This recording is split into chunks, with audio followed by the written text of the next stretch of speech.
A Sara, ela comentou, PS, eu não gosto de constelação familiar, mas sei que é utilizado em empresas, infelizmente, entre amigos. Mas é difícil alguém se posicionar contra.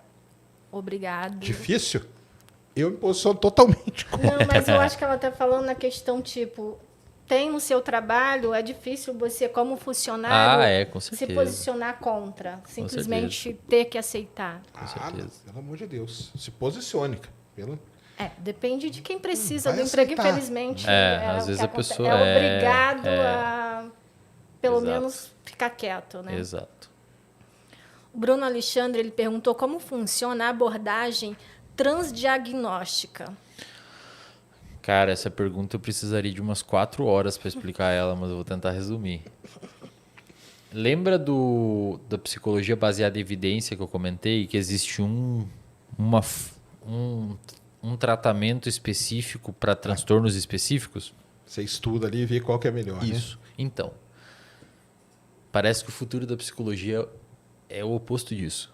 Caramba. Parece que a ideia agora é a gente tratar o paciente com base nos processos disfuncionais que ele apresenta e não com base no diagnóstico.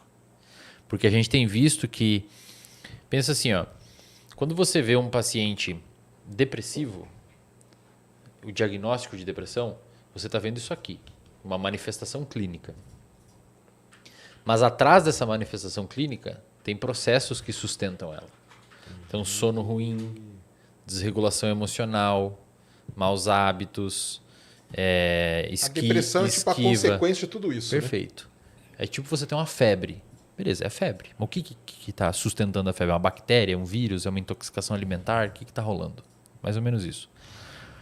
Hoje a gente trata isso. Então o cara chega com depressão, terapia de ativação comportamental, psicologia, terapia cognitivo comportamental. O cara chega com borderline, DBT. O cara chega com dor crônica, ACT. Tem cada pacotinho para cada coisinha que se apresenta.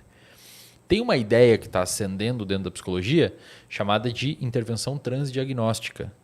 Isto é, tem-se visto que tanto na borderline, quanto na depressão, quanto na ansiedade, quanto no bipolar, quanto no esquizofrênico, quanto no pânico, no ansioso, existem processos disfuncionais que são transdiagnósticos, perpassam os diagnósticos. E existem ferramentas que você pode usar para tratar esses processos disfuncionais. Então você meio que ignora o diagnóstico dele e se importa com o que está sustentando aquela manifestação clínica. Só que aí a gente tem um problema, Sérgio. Como é que você vai desenhar um estudo clínico testando isso? Porque o estudo clínico ele é baseado numa seleção de uma população e em critérios para incluir e excluir pessoas daquela população. E normalmente esses critérios são os critérios de diagnóstico. Sim. Então, beleza, eu vou desenhar um estudo aqui com vocês. A gente vai pegar pacientes com depressão segundo o DSM-5.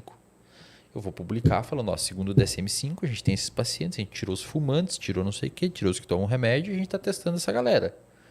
Isso permite que um cara lá na Ásia faça a mesma coisa, porque a gente usou o DSM-5, ele vai olhar.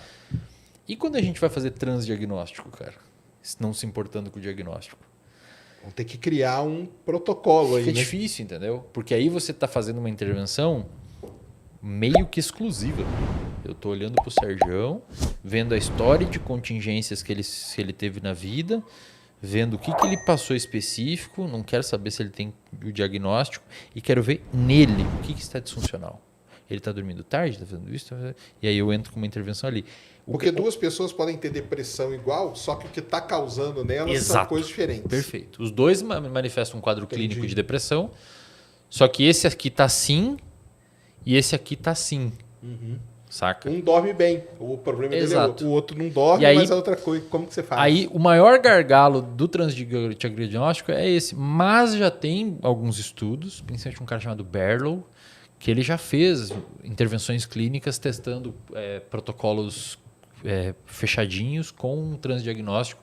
Já mostrou que os dois têm o mesmo efeito, pelo menos é tão bom quanto o que já existe. Mas a ideia é cada vez mais a gente, dentro da psicologia, começar a migrar para o transdiagnóstico. Entendi. Tá?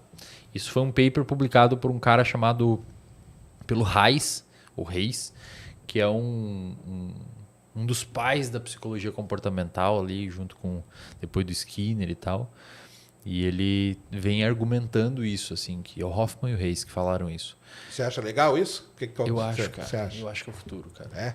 Eu acho que é o futuro. Só que o maior gargalo é esse, é desenhar ensaio clínico. Entendi. Mas a ideia é que, assim, o Skinner, ele e os psicólogos comportamentais, inclusive o Reis, ele falava que a gente tinha que fazer análise funcional. O que é análise funcional? Vamos ver a função do comportamento. Por que você está indo para o bar beber sempre? Lembra eu lá, que ia para o bar na bebedeira? Tinha uma função aquele comportamento. O reforço social. Então, análise funcional é pegar o comportamento e ver o que está mantendo ele.